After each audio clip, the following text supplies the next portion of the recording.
አርእስተ ዜና። በኮምቦልቻ ዙሪያ 3 ቀናትን ባስቆጠረ ተጋድሎ የአገዛዙ ኃይል ከባድ የሆነ ኪሳራ መከናነቡ ተሰምቷል። በውጊያው ከምኒልክ ዕዝና ከአሳምነው ዕዝ የተውጣጡ አሃዶች በጥላት ላይ የተቀናጀ የጸረ ማጥቃት እርምጃ በመውሰድ ድል ተቀዳጅተዋል።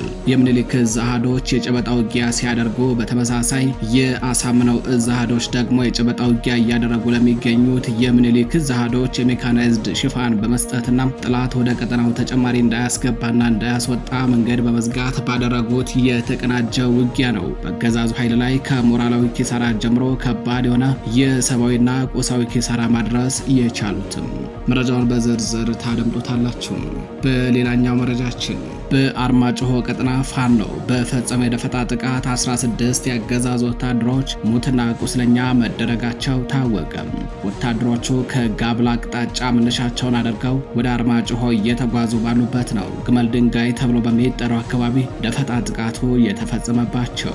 መረጃውን በዝርዝር ይዘነዋል። በተመሳሳይ በዚያው በአርማጭሆ ቀጠና ልዩ ስሙ ሐዋስ ተብሎ በሚጠራው አካባቢ በተካሄደ የጨበጣ ውጊያ በአገዛዙ ወታደሮች ላይ ከባድ ኪሳራ መድረሱ ተሰምቷል። ከወደ ፋኖ የተከፈተባቸውን ጥቃት መቋቋም ያልቻሉት የጸረ መራው ኃይሎች ሙትና ቁስለኛቸውን እያዝረከረኩም ወደ ማሰሮ ደንብ መፈርጠጣቸውም ታውቋል። መረጃውን በዝርዝር ይዘነዋል። በሌላኛው መረጃችን በሰሜን ሜጫ ወረዳ አቸነፍ ተሾመ የተባለ አንድ አርሶ አደር በአገዛዙ ወታደሮች በስለት ተቆራርጦ መገደሉ ተሰምቷል። ወታደሮቹ አርሶ አደሩን በስለት ደጋግመው በመውጋት ነፍሱ አልወጣ ስትላቸው በድጋሚ በጥይት ተኩሰው ከገደሉት በኋላ አስከሬኑን ጎዳና ላይ ጥለው በውጊያ አንድ ፋኖ ገደልን በሚል በኦሮምኛ ቋንቋ ጭምር እየጨፈሩ አካባቢውን ለቀው ወደ ካምፓቸው መሄዳቸውም ተሰምቷል። ይህንን ዘግናኝ ድርጊት ሁሉም አማራ ይሰማው ዘንድ በዝርዝር ይዘነዋል። ሰላም ጤና ይስጥልኝ። የተከበራችሁ መረብ ሚዲያ ቤተሰቦች እንደምን አረፈዳችሁ፣ እንደምን ዋላችሁ። ከመረብ ሚዲያ የዛሬ ታህሳስ 10 2018 ዓ.ም የእኩለ ቀን መረጃዎችን አጠናቅረን ይዘን ቀርበናል። መረጃዎቻችን ለብዙዎች ተደራሽ እንዲሆኑ ቻናሉን ላይክ፣ ሰብስክራይብ እንዲሁም ሼር ማድረጋችሁን እንዳዘነጉ አብራችሁን ቆዩ።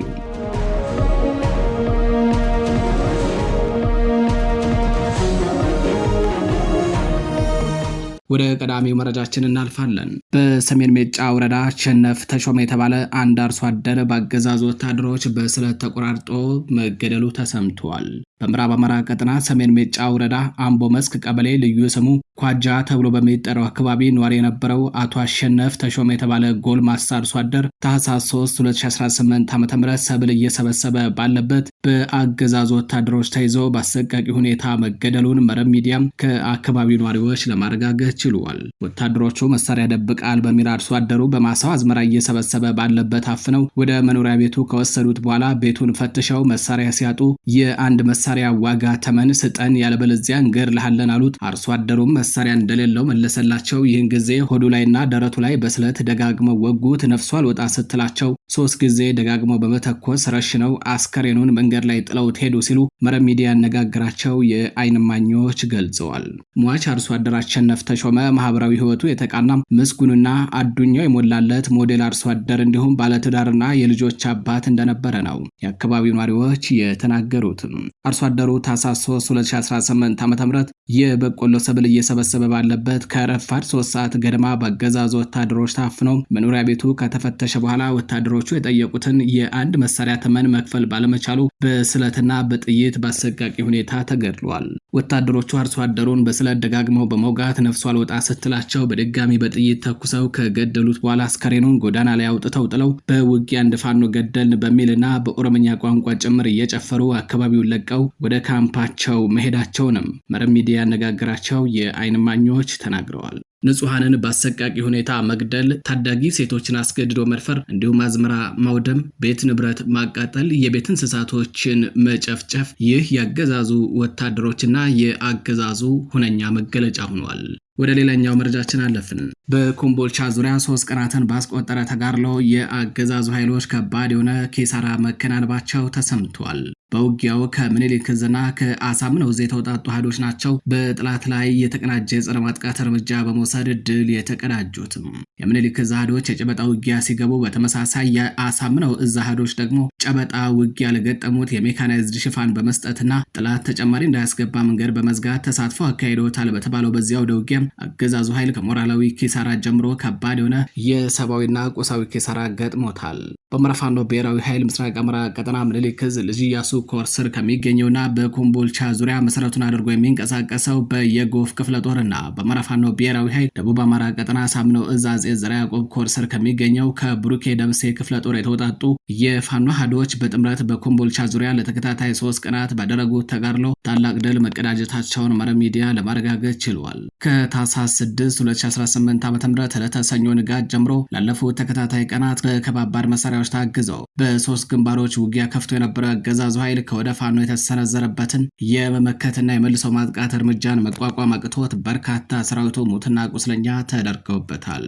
ውጊያው የተደረገው በቀጠና ወይብላ ማርያምና ቆልቤ እንዲሁም ፋርሴ ተብሎ በሚጠሩ አካባቢዎች ላይ ሲሆን በተለይ ፋርሴ ግንባር የአገዛዙ ኃይል ከባድ ኪሳራ የደረሰበትን ሽንፈት ተከናንቧል። ከኮማንዶና ከመደበኛ ክፍለ ጦሮች የተወጣጣና ከዙ 23 መሳሪያ ጀምሮ ሌሎች ከባባድና የቡድን መሳሪያዎችን ታጥቆ በአድማ ብተናና ሚሊሻ መሪነት ወደ ውጊያ የገባው የአገዛዙ ጥምር ጦር ከወደ ፋኖ የተሰነዘረበትን የጸረ ማጥቃት እርምጃን መቋቋምና መመከት አቅቶት ሞትና ቁስለኛውን በየአርሶ አደሩ ማሳ እያዝረከረከ ወደ ኮምቦልቻ ከተማ ፈርጥጧል። በውጊያው የአገዛዙ ኃይል ሲፈረጥጥ በተሽከርካሪ ጭኖ ከወሰዳቸው ሞትና ቁስለኛዎች በተጨማሪ ከ10 በላይ የጠላት አስከሬን በአርሶ አደሩ መቀበሩ የተነገረ ሲሆን ከ15 በላይ ወታደሮች ደግሞ ቆስለዋል። 3 ወታደሮችም ተማርከዋል ተብሏል። በተከታታይ 3 ቀናት በዘለቀው ወደ ውጊያ በአገዛዙ ወታደሮች ላይ ከደረሰው ሰብአዊና ሞራላዊ ኪሳራ በተጨማሪ 10 ጥቁር ክላሽንኮቭ መሳሪያ፣ 1 ሱኪ፣ 1000 የብሬን ተተኳሽ፣ 2 ሸንሸልና ከ10 በላይ ወታደራዊ ሻንጣ በፋኖ ቁጥጥር ስር መዋሉን ምኒልክ ዕዝ ለመረብ ሚዲያ በላከው መረጃ አስታውቋል። ወደ ሌላኛው መረጃችን አለፍን። በአርማጭሆ ቀጠና ፋኖ በፈጸመው የደፈጣ ጥቃት 16 የአገዛዙ ወታደሮች ሙትና ቁስለኛ መደረጋቸው ታወቀም። ወታደሮቹ በጋብላ አቅጣጫ መነሻቸውን አድርገው ወደ አርማጭሆ እየተጓዙ ባሉበት ነው ግመል ድንጋይ ተብሎ በሚጠራው አካባቢ ደፈጣ ጥቃቱ የተፈጸመባቸው። በተመሳሳይ በዚሁ በአርማጭሆ ቀጠና ልዩ ስሙ ሐዋስ ተብሎ በሚጠራው አካባቢ በተካሄደ የጨበጣ ውጊያ በአገዛዙ ወታደሮች ላይ ከባድ የሆነ ኪሳራ መድረሱ ተሰምቷል። ከወደ ፋኖ የተከፈተባቸውን ጥቃት መቋቋም ያልቻሉት የጸረ አማራው ኃይሎች ሙትና ቁስለኛቸውን እያዝረከረኩ ወደ ማሰረው ደንብ መፈርጠጣቸው ታውቋል።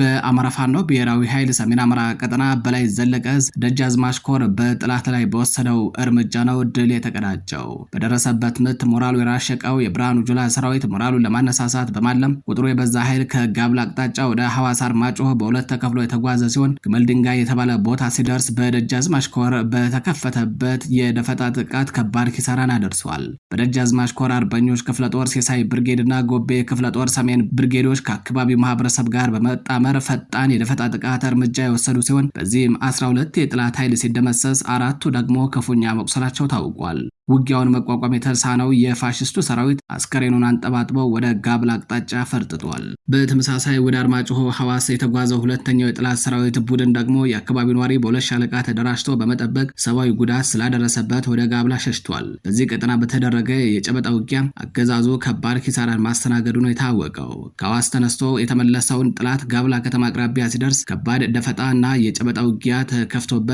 ተጨማሪ የሰብአዊ ጉዳት ደርሶበት ሌሊቱን ወደ ማሰሮ ደንብ ሸሽቶ አድሯል።